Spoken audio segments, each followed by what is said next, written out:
Merci beaucoup. Merci Madame la Ministre. Mes chers collègues, j'appelle maintenant dans le texte de la Commission l'article unique du projet de loi. Donc j'ai un amendement numéro 1 qui est présenté par Monsieur Marceau, si j'ai bien compris. Ah non, c'est Monsieur Mariani. Monsieur Mariani, pardon. Non, mais... Monsieur Mariani a assez parlé, oui. Merci Madame le Président, Madame le Ministre, Monsieur le rapporteur, Mesdames et Messieurs. Moi, j'allais dire que je soupçonne, l'heure du soupçon en ce moment, l'administration française. Quand j'ai l'administration française, en réalité, c'est Bercy qui est l'objet de tous mes soupçons, de vouloir céder à ce que j'appelle la tentation américaine. C'est de mode aujourd'hui, c'est très tendance. Et c'est quoi la tentation américaine? On a bien vu comment un certain nombre de gens de Bercy, d'ailleurs, je ne nommerai pas cet ancien ministre, mais comment il était tenté par ce que vient de... Proche de toi? Non, pas du tout. Oui, proche de toi, oui, absolument. Comment il était tenté par ce que sont en train de mettre en place aujourd'hui les États-Unis, c'est-à-dire tout simplement l'impôt sur la nationalité, qui fait que le gouvernement américain a décidé de taxer ses citoyens américains, où qu'ils soient, à charge pour eux, effectivement, de faire la preuve qu'ils sont déjà taxés dans le pays dans lequel ils exercent ou ils vivent. Et je crois que cela est très dangereux. Et cette tentation, Madame le Ministre, je vous crois sur parole, mais vous devriez tendre l'oreille dans ce ministère. Je vous assure que cette tentation, elle existe. Et ça en est la manifestation et la preuve. Et j'allais dire que si on met enfin d'abord, vous parlez d'urgence concernant la mise en œuvre de cette convention. Je n'ai pas entendu que l'on soit monté sur les toits de l'évêque d'Urgell, ou d'ailleurs pour dire vite, signez la convention. On en a besoin, nous, pauvres gens d'Andorre, que nous soyons chefs d'entreprise ou citoyens, nous avons besoin de cette convention avec la France. Personne ne la réclame, personne ne la réclame, il n'y a certainement pas de caractère d'urgence, ce qui fait que ça vous laisse très largement le temps de revenir avec une modification de la dite convention, et cela fera plaisir à tout le monde, y compris d'ailleurs à nos amis centristes, dont je vois bien la gêne aujourd'hui, et notamment celle du rapporteur, qui aurait bien aimé nous suivre. Bref, Madame le Ministre, bien sûr que nous défendons les intérêts de nos compatriotes vivant à l'étranger, nous, les députés des Français de l'étranger, j'espère qu'il en sera de même pour notre collègue sur les bancs d'en face. Pourquoi? Parce qu'ils sont inquiets, et ils nous font part de cette inquiétude, tout simplement que bientôt ils seront taxés, et parce que vous êtes toujours à la recherche d'un impôt supplémentaire. C'est une maladie socialiste, même si effectivement vous n'êtes pas les seuls à avoir contracté la maladie, même si vous n'êtes pas les seuls à avoir eu cette maladie, c'est vrai qu'elle est, hélas, également répartie. Alors, Madame le Ministre, je vais dire que je vous crois totalement et que vous n'allez pas mettre en place l'impôt sur la nationalité pendant les 2 ans qui restent.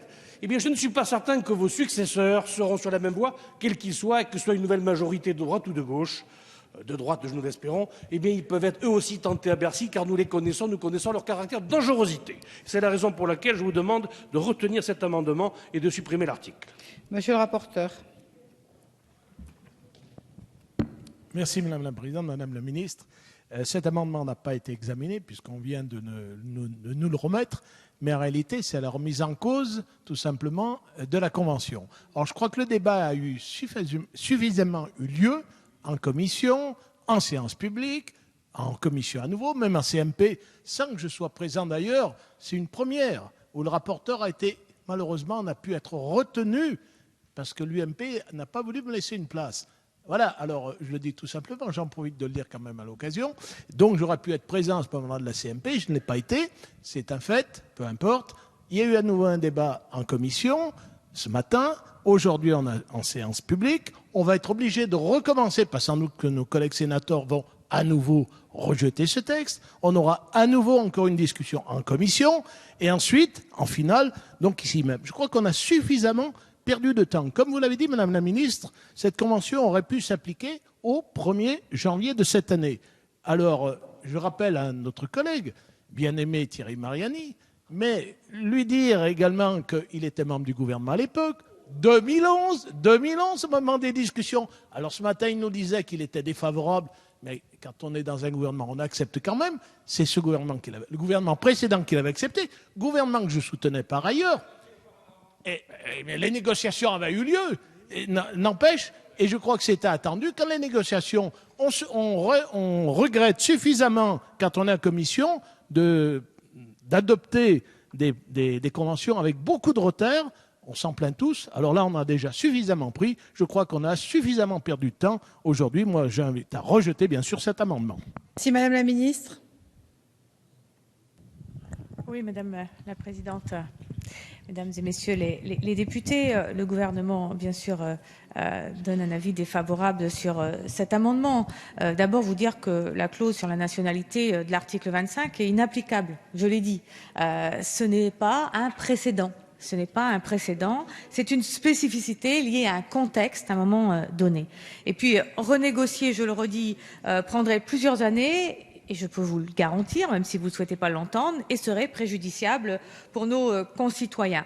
Et puis juste vous dire qu'il n'y a pas de grand complot de Bercy, je peux vous l'assurer, et puis que la Française d'Amérique du Nord que je suis, pragmatique et cherchant l'efficacité et l'action, a effectivement aujourd'hui l'envie de vous redire à nouveau ce que les Français nous demandent, c'est allons vite à l'acte, passons à l'acte, mettons en place effectivement les volontés ou la volonté de tous ceux qui ont travaillé sur ces questions depuis aujourd'hui. Donc véritablement, c'est un avis défavorable sur cet amendement et je vous redemande de soutenir le gouvernement et qu'on puisse avancer et répondre et dire, eh ben encore une chose de faite, parce que je crois honnêtement aujourd'hui que nous avons à travailler plus vite. On cherche à simplifier, on cherche aussi à être dans l'action et à travailler plus vite. C'est peut-être en le montrant aujourd'hui qu'on peut rentrer dans un nouvel ère. Merci, Monsieur Mariani. Merci Madame la Présidente. Je voudrais défendre cet amendement et répondre sur deux, trois points. Premièrement, Madame la Ministre, est-ce qu'il y a urgence ? Dans un parti d'opposition, je suis responsable des Français de l'étranger. J'avoue que depuis ce matin, j'ai appelé mes correspondants en Andorre. Je leur ai dit, il y a le feu, c'est nécessaire. Visiblement, ils arrivent jusqu'à présent à survivre. Personne, peut-être qu'à Bercy, il y a urgence, peut-être qu'ailleurs, il y a urgence, mais je peux vous rassurer, chez les Français d'Andorre, pour le moment, il n'y a pas urgence. Deuxièmement, est-ce qu'on peut renégocier ? Vous avez une expérience des négociations internationales, moi aussi. Je suis ministre 2 ans, je me souviens comment en une nuit, on a pu changer les clés de répartition du financement du tunnel Lyon-Turin, accessoirement plusieurs milliards. Donc je pense que supprimer une phrase où tout le monde reconnaît qu'elle est inutile, ça ne vous prend pas longtemps en négociation. Voilà. Surtout quand le président de la République française est en même temps coprince de la principauté d'Andorre. Donc on négocie, j'allais dire, déjà à moitié avec nous. Et en plus, tout le monde est d'accord pour dire que cette phrase ne sert à rien. Troisièmement, c'est quand même extraordinaire, je répète, vous êtes en train de nous expliquer, et je suis sûr de votre bonne foi, il n'y a aucune attaque personnelle, mais que vous dites sciemment, on vous présente, messieurs les parlementaires, une clause qui est inapplicable en l'état, donc on vote sur un texte qui est inapplicable. C'est quand même ubu en ce moment. Voilà. Ensuite, pour répondre à monsieur le rapporteur, oui, ça a été négocié sous l'ancienne majorité, mais l'ancienne majorité ne l'a pas présenté ici. Pourquoi ? Parce qu'entre-temps, vous l'avez dit, il y a eu effectivement une nouveauté en Andorre, c'est qu'il y a eu un système d'imposition qui a été mis. Or, à l'époque où ça a été négocié, dans un premier temps, il n'y avait pas de système d'imposition. Voilà. Donc, je pense que l'évolution nécessiterait qu'on renégocie. Ça prend, à mon avis, très très peu de temps. Voilà. Et pour conclure, Madame la Présidente, les Français de l'étranger, oui, sont attentifs parce qu'on n'oublie pas qu'à plusieurs reprises, je veux dire, il y a dans la boîte à idées des différents partis politiques, il y a toujours des gens qui disent si on faisait payer des impôts aux Français de l'étranger. Vous savez, Madame la Ministre, que les Français de l'étranger ne bénéficient d'aucune prestation sociale. Et c'est normal. Ils ne la réclament pas, ils ne payent pas d'impôts sur le sol national. Vous savez, Madame la Ministre, qu'ils bénéficient d'un système scolaire et qu'ils payent très cher, contrairement aux Français de métropole. Voilà. Et donc, en l'occurrence, si jamais cet impôt sur la nationalité venait un jour à s'appliquer, ce serait totalement injuste. Voilà. Je pense que ce débat n'aurait pas lieu et il n'y aurait aucune crainte si tout simplement on prenait un tout petit peu de temps, c'est à mon avis très rapide, pour faire en sorte qu'on supprime cette phrase qui, de surcroît, vous l'avez dit vous-même, est inapplicable. Voilà pourquoi je maintiens cet amendement de suppression du texte qui, en réalité, est un appel à renvoyer en négociation pour revenir et le voter dans la joie et l'allégresse dans un mois, ce qui, à mon avis, me semble tout à fait possible. Merci, Monsieur de Courson, puis Monsieur Le Borgne. Chers collègues, le groupe UDI n'est pas favorable à l'amendement de suppression, puisque, en fait, le seul débat, c'est sur le 25D, c'est-à-dire la possibilité. À l'époque de la négociation, je vous rappelle que l'État andorran n'avait toujours pas créé d'impôt sur le revenu. Mais aujourd'hui, c'est fait, depuis le 1er janvier. Et donc, moi, je vais suggérer une solution, Madame la Ministre. Il vous suffirait d'adresser, une fois que nous aurons ratifié, une lettre à l'État andorran disant que puisque l'Assemblée andorrane a créé un impôt sur le revenu, l'État français n'appliquera pas le 25D. Alors, est-ce que vous pourriez nous dire votre position, Madame la ministre? Parce que comme ça, le groupe UMP pourrait voter pour le texte. Non, mais enfin, l'air de la méfiance ne peut pas être généralisé. Si Madame la ministre s'engage à envoyer aux responsables andorrans une lettre en disant que, comme ils ont fait un vrai effort en créant un impôt sur le revenu, eh bien, l'État français, c'est l'État français qui était demandeur, parce qu'il n'y avait pas d'impôt sur le revenu en Andorre. Mais à partir du moment où, depuis le 1er janvier, l'impôt sur le revenu existe en Andorre, il suffit que le gouvernement français précise sa position sur cet article, qui ne l'utilisera pas parce que, depuis le 1er janvier, il y a un impôt sur le revenu. Est-ce que, Madame la ministre, cette idée fait florès au sein du gouvernement? Je vais peut-être donner la parole à Monsieur Le Borgne, ça laissera à Madame la ministre le temps de vous répondre. Merci Madame la Présidente. Je n'avais pas prévu de m'exprimer puisque ce matin, dans la réunion de la Commission des Affaires étrangères, j'ai choisi de m'abstenir et marquant ainsi une différence avec mon groupe politique pour la première fois depuis mon élection. Cependant, je pense qu'il est important de ne pas faire un débat politique hors de proportion de la question qui nous occupe aujourd'hui, dès lors que Madame la Ministre, à nouveau, a exprimé à la fois les circonstances de la discussion et de la négociation des années 2009-2011, quand l'Andorre n'avait pas d'impôt sur le revenu, et indiqué très clairement qu'il n'était aucunement dans l'intention de ce gouvernement de lier le paiement de l'impôt à la nationalité et frappant de ce fait les Français de l'étranger. La raison pour laquelle je me suis abstenu ce matin, c'est que je suis farouchement hostile, comme député des Français de l'étranger, au paiement d'un impôt sur la nationalité.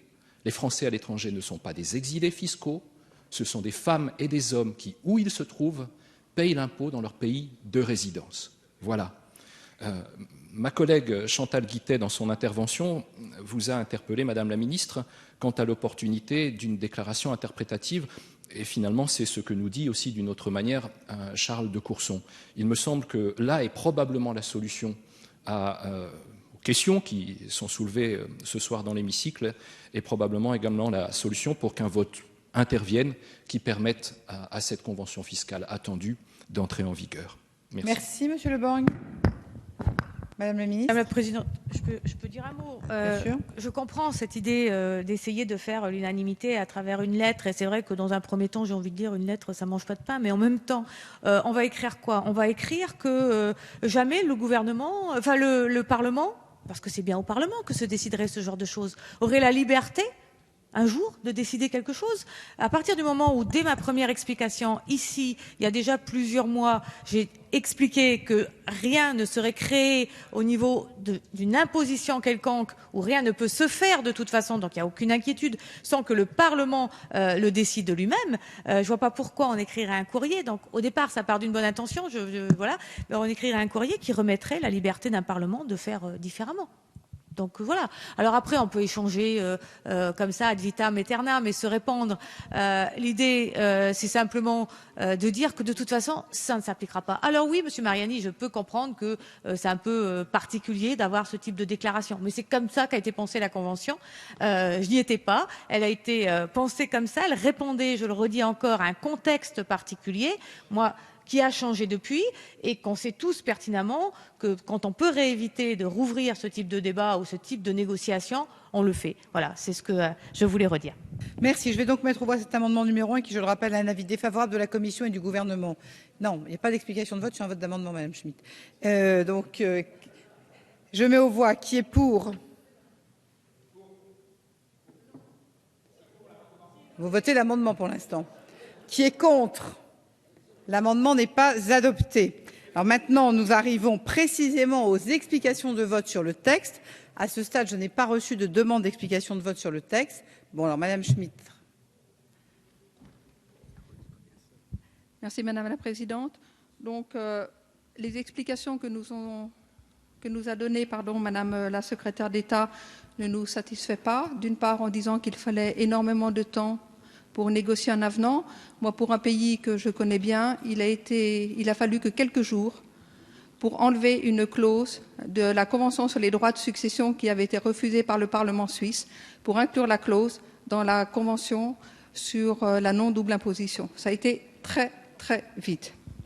Maintenant, en tant que membre de l'UMP, en tant que législateur, nous ne pouvons pas voter un texte inapplicable et surtout que vous et monsieur le rapporteur jugez inapplicable. Donc le groupe UMP regrette d'être le seul groupe à voter contre ce texte. Je vous remercie. Merci madame. Monsieur de Courson. J'allais dire, madame la ministre, malgré votre réponse, nous voterons le texte. Mais, madame la ministre, permettez-moi de vous dire que votre argument n'est pas bon. Tout simplement parce que c'est, in fine, la souveraineté parlementaire qui, de toute façon, restera. Et que si vous adressez une lettre en disant que l'État français, puisqu'il y a un impôt sur le revenu depuis le 1er janvier en Andorre, renonce à utiliser cela, ça n'empêchera pas une majorité, si un jour elle voulait le faire, d'adopter un texte. Voyez. Mais je trouve que ça crédibiliserait vos déclarations, madame la ministre. Donc ce n'est pas un problème que ça ne mange pas de pain. Non, non, ça a un sens. Voilà. Et je trouve que vous n'êtes pas assez ouverte en la matière. Parce que, bah oui, vous êtes trop sous l'influence de ceux qui vous disent « Oh, ne bougez pas, madame la ministre, il ne faut jamais bouger ». Pour vous faire rire, madame la ministre, hein, on nous a expliqué pendant des années qu'on ne pouvait pas amender la ratification. Mais moi, j'ai fait passer un amendement. Mais oui, j'ai fait passer un amendement sur une ratification. Et que c'est suite à cela qu'on a modifié le règlement de l'Assemblée, vous voyez, dans ce pays de fous, pour empêcher les parlementaires de faire notamment des amendements sur des réserves d'interprétation qui, dans toutes les grandes démocraties, existent. Et c'est regrettable que, ici, dans ce Parlement, vous avez le choix de dire oui ou non, c'est tout. Ce n'est pas une démocratie, ça.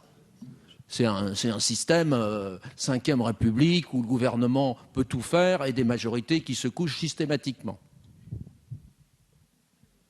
Merci. Alors, pour la bonne compréhension de chacun, je rappelle à monsieur de Courson qu'il fait allusion à l'article 128 et que c'est le Conseil constitutionnel qui a interdit. Je mets à votre disposition la page 85 de notre règlement.